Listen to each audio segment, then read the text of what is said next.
Olá, pessoal! Meu nome é Paola, eu sou a mediadora de Língua Portuguesa e Literatura Brasileira do Polo de São Pedro da Aldeia e hoje a gente vai estudar um evento muito importante para a literatura brasileira, um evento que reuniu diversas artes como música, pintura, escultura, literatura e que tinha como intuito romper com os valores da tradição artística brasileira. A Semana de 22, também conhecida como Semana de Arte Moderna. A Semana de 22 foi um festival que aconteceu nos dias 13, 15 e 17 de fevereiro de 1922, no Teatro Municipal de São Paulo, 100 anos após a independência do Brasil, e foi um festival que reuniu diversos tipos de arte. Ela é considerada um marco inicial do modernismo no país e foi diretamente influenciada pelas vanguardas europeias. Vocês já viram um pouquinho das vanguardas na aula da semana 12, mas agora vamos estudar esse tema mais a fundo. As vanguardas europeias foram movimentos estéticos que surgiram nas primeiras décadas do século XX e possuíam como características básicas a contestação da tradição artística e a proposição de uma arte radicalmente nova e experimental.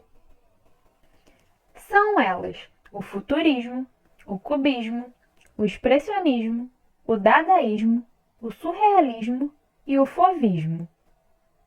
O futurismo foi um movimento artístico e literário que teve como marco inicial a publicação do Manifesto do Futurismo pelo escritor italiano Filippo Marinetti.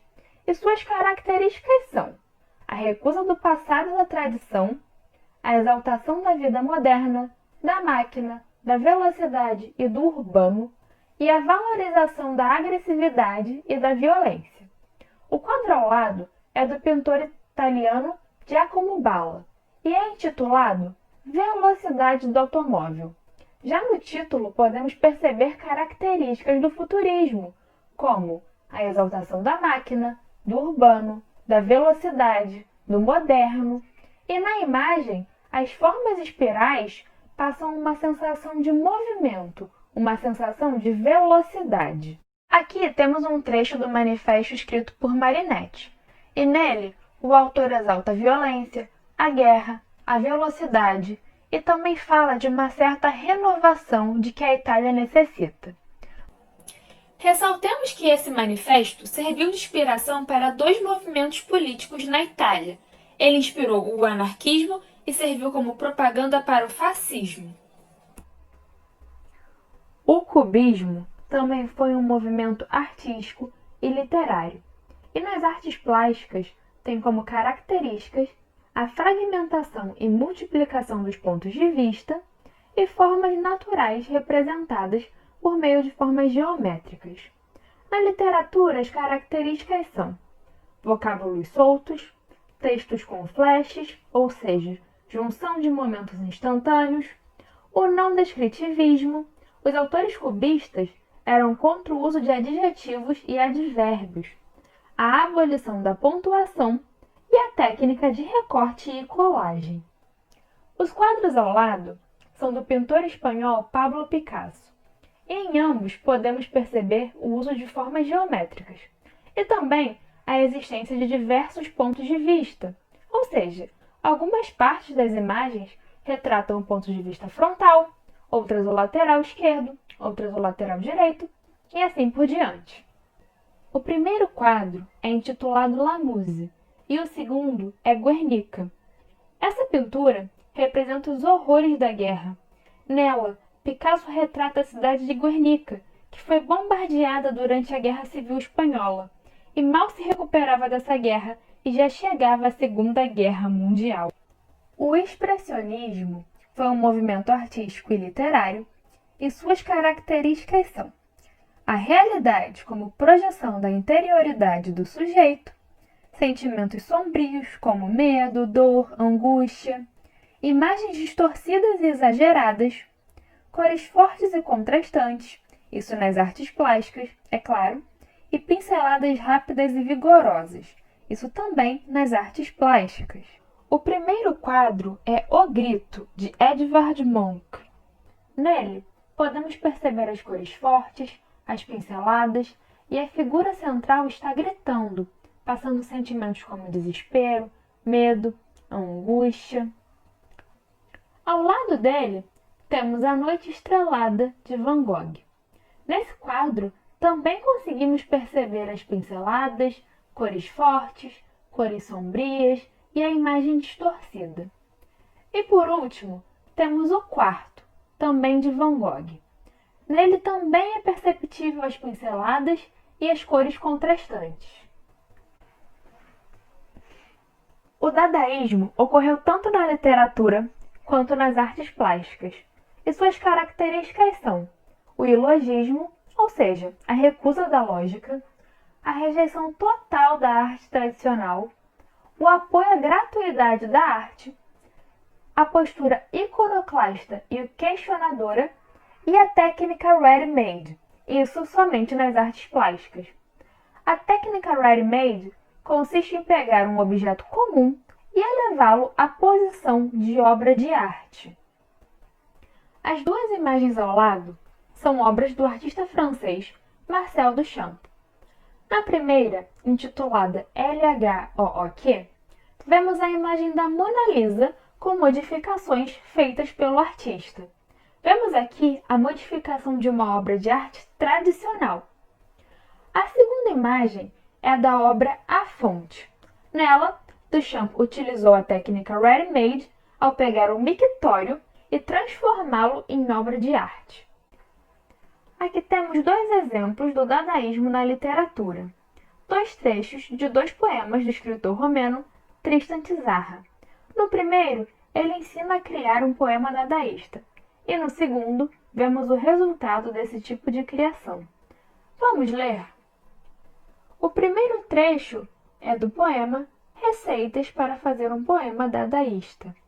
Pegue um jornal, pegue a tesoura, escolha no jornal um artigo do tamanho que você deseja dar ao seu poema, recorte o artigo, recorte em seguida com atenção algumas palavras que formam esse artigo e meta-as num saco. Agite suavemente. Tire em seguida cada pedaço um após o outro. Copie conscienciosamente, na ordem que elas são tiradas do saco. E o segundo é um trecho do poema O Gigante Branco Leproso da Paisagem. Em seus pulmões, as asterídeas e os percevejos se balançam. Os micróbios se cristalizam em palmeiras de músculos. Balanços, bom dia sem cigarro, tizã, tizã, tizá, ganga. Osdoc, sodoc, anfunfa, mabá, mabá, anfunfa. Macrocistes, pirifera. Abraçar os barcos, cirurgião dos barcos. Cicatriz úmida própria. Preguiça das luzes brilhantes. Nesse segundo poema fica bastante evidente o ilogismo tão característico do dadaísmo. O surrealismo também foi um movimento artístico e literário, e suas características são negação do conhecimento racional sobre a realidade, a valorização do sonho, do inconsciente, das alucinações e da fantasia, e o uso de elementos simbólicos.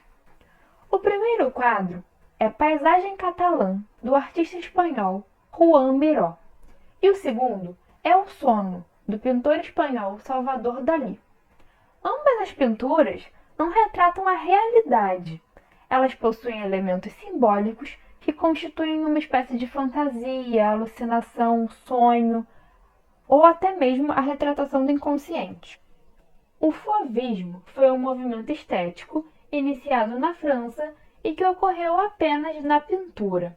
O nome desse movimento vem da palavra francesa fauve, que significa feras. E suas características são o uso de cores fortes e sem relação com a realidade do objeto, a utilização de cores puras e o não compromisso com a representação fiel da realidade. Os dois quadros ao lado são do pintor francês Henri Matisse. O primeiro é intitulado Mulher com o Chapéu. Nele podemos perceber as cores fortes, as cores puras e o não compromisso com a utilização da cor real do objeto. Afinal, a pele dessa mulher é colorida. E no segundo quadro, que é intitulado A Dança, também podemos perceber cores fortes, cores puras e a não representação fiel da realidade. Agora que já aprendemos sobre as vanguardas europeias, podemos voltar ao nosso tema inicial. Antes da semana de 22, ocorreram alguns acontecimentos cruciais para a realização desse evento. Em 1912, o escritor Oswald de Andrade retorna da Europa. Ele conheceu em Paris o futurismo e trouxe para o Brasil essa inspiração. Em 1913, ocorreu a exposição de pintura de Lazar Segal. Ele estudou na Escola de Belas Artes em Berlim e lá teve contato com as vanguardas europeias. Depois de expor na Alemanha, retornou ao Brasil e realizou uma exposição em São Paulo. Em 1917, aconteceu a exposição de Anita Malfatti. Esse foi o evento mais importante antes da semana de 22, pois ele serviu de parâmetro, ele serviu para medir a opinião pública sobre as novas tendências. Monteiro Lobato, que era super influente nessa época, criticou muito a exposição da Anita em um artigo de jornal. A semana de 22 tinha alguns propósitos, como a ruptura com o academicismo, a ruptura com a tradição estética parnasiana, a criação de uma arte genuinamente brasileira, a atualização intelectual e a renovação da literatura. Aqui temos um poema do escritor Oswald de Andrade como exemplo da renovação literária proposta pelos modernistas. Pronominais. Dê-me um cigarro, diz a gramática do professor e do aluno e do mulato sabido. Mas o bom negro e o bom branco da nação brasileira dizem todos os dias: deixa disso, camarada, me dá um cigarro. Nesse poema podemos perceber o nacionalismo, a temática cotidiana, versos livres, versos sem métrica e a crítica ao formalismo linguístico. Agora, vamos falar do evento em si. A Semana de 22 foi um festival composto por conferências, recitais, exposições, leituras e convenções.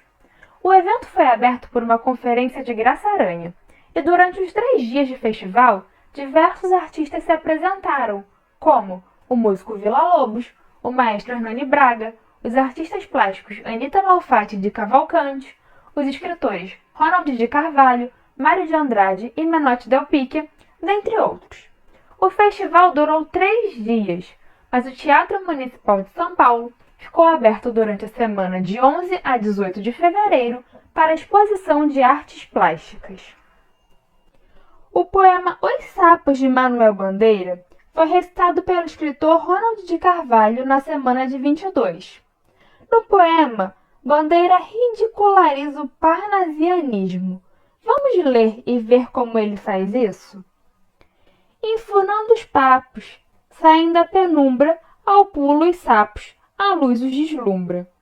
Em ronco que a terra, berra o sapo boi, meu pai foi à guerra, não foi, foi, não foi. O sapo tanoeiro, parnasiano aguado, diz, meu cancioneiro é bem martelado. Vede como primo em comer os hiatos, que arte, e nunca rimo os termos cognatos. O meu verso é bom, frumento sem joio, faço rimas com consoantes de apoio. Vai por 50 anos que lhes dei a norma, reduzi sem danos a formas a forma. Clame a saparia em críticas céticas, não há mais poesia, mas há artes poéticas. Urro sapo boi, meu pai foi rei, foi, não foi, foi, não foi. Brada em um assomo, o sapo tanoeiro, a grande arte é como o lavor de joalheiro. Ou bem de estatuário, tudo quanto é belo, tudo quanto é vário, canta no martelo. Outros sapos pipas, um mal em se cabe, falam pelas tripas, sei, não sabe, sabe. Longe dessa grita, lá onde mais densa, a noite infinita verte a sombra imensa. Lá fugindo ao mundo, sem glória, sem fé, no peral profundo e solitário é. Que soluças tu, trânsito de frio, sapo cururu, da beira do rio. Na terceira estrofe, o autor apresenta o sapo tanoeiro, que representa os poetas parnasianos e seus versos metrificados. Na quarta estrofe, ironiza o fato de os parnasianos não realizarem o que consideram rimas pobres, com palavras da mesma classe gramatical. Na sexta estrofe, mostra como esses poetas reduziam a poesia a uma forma, a um modelo. Na sétima estrofe, mostra como os parnasianos criticavam a nova arte. O autor segue com suas observações e, no fim do poema, apresenta o sapo cururu, que seria a representação do poeta modernista. Bandeira o descreve como um poeta sem glória, sem fama e solitário. A semana de 22 teve como intuito a renovação da arte brasileira, mas não foi bem recebida pelo público nem por boa parte da comunidade artística do país. Entretanto, ela possibilitou a consolidação de grupos modernistas e a publicação de livros, revistas e manifestos. Aqui temos 2 textinhos. Vamos ler? Escritores e artistas brasileiros já não se contentavam em seguir somente as tendências do realismo, naturalismo, do parnasianismo e do simbolismo. Particularmente em São Paulo, a industrialização e os recursos financeiros provenientes da cafeicultura criavam um clima propício à difusão do gosto pela renovação estética. Assim, um punhado de jovens intelectuais, poetas, jornalistas e artistas de São Paulo e do Rio de Janeiro desencadearam manifestações de renovação entre os dias 11 e 18 de fevereiro de 1922. Apesar de suas intenções, o movimento gerou muita desaprovação e insatisfação no público, sendo pouco compreendido pela elite paulista. Ainda que pouco aceito pela elite conservadora de São Paulo e recebendo inúmeras críticas, a Semana de Arte Moderna configurou-se como um episódio cultural fundamental para a compreensão do desenvolvimento da arte moderna no Brasil, ampliando-se por meio de revistas como Claxon e a Revista de Antropofagia, e alguns movimentos como o Movimento Pau-Brasil, o Movimento Verde-Amarelo e o Movimento Antropofágico. Aqui temos obras de alguns artistas que participaram de alguma forma da Semana de 22. O primeiro quadro é Operários, de Tarsila do Amaral. Ela não estava presente fisicamente na Semana de 22, mas participou do movimento. Esse quadro mostra a diversidade étnica dos operários de fábricas de São Paulo. O segundo quadro é o Tropical, de Anita Malfatti. Nele, vemos uma mulher brasileira com frutas tropicais características do país. O último quadro é o Samba, de Di Cavalcanti. Nele, temos representado a população brasileira e esse ritmo que é típico do Brasil. Também temos mais um poema de Manuel Bandeira, que fala sobre os camelôs brasileiros. Camelôs, alegria das calçadas, uns falam pelos cotovelos. O cavalheiro chega em casa e diz: meu filho, vai buscar um pedaço de banana para eu acender o charuto. Naturalmente o menino pensará: papai está maluco. Outros, coitados, têm a língua atada. Todos, porém, sabem mexer nos cordéis, como tino ingênuo de demiurgos de inutilidades, e ensinam no tumulto das ruas os mitos heróicos da meninice, e dão aos homens que passam, preocupados ou tristes, uma lição de infância. Além desses artistas, outros participaram da Semana de 22, como Mário de Andrade, Oswald de Andrade, Graça Aranha, Victor Brecheret, Plínio Salgado, Menotti Del Picchia, Ronald de Carvalho, Guilherme de Almeida, Sérgio Millet, Heitor Villa-Lobos e Tácito de Almeida. A estética modernista consistia em uma arte genuinamente brasileira, mas diferente dos românticos, a proposta era criar algo que refletisse o Brasil real, não uma pátria idealizada. A influência das vanguardas artísticas europeias, futurismo, cubismo, dadaísmo, surrealismo e expressionismo. A ruptura com o academicismo e tradicionalismo. A crítica ao modelo parnasiano. A ausência de formalismo. A valorização da identidade e cultura brasileira. a fusão de influências externas aos elementos brasileiros, as experimentações estéticas, a liberdade de expressão e a temáticas nacionalistas e cotidianas.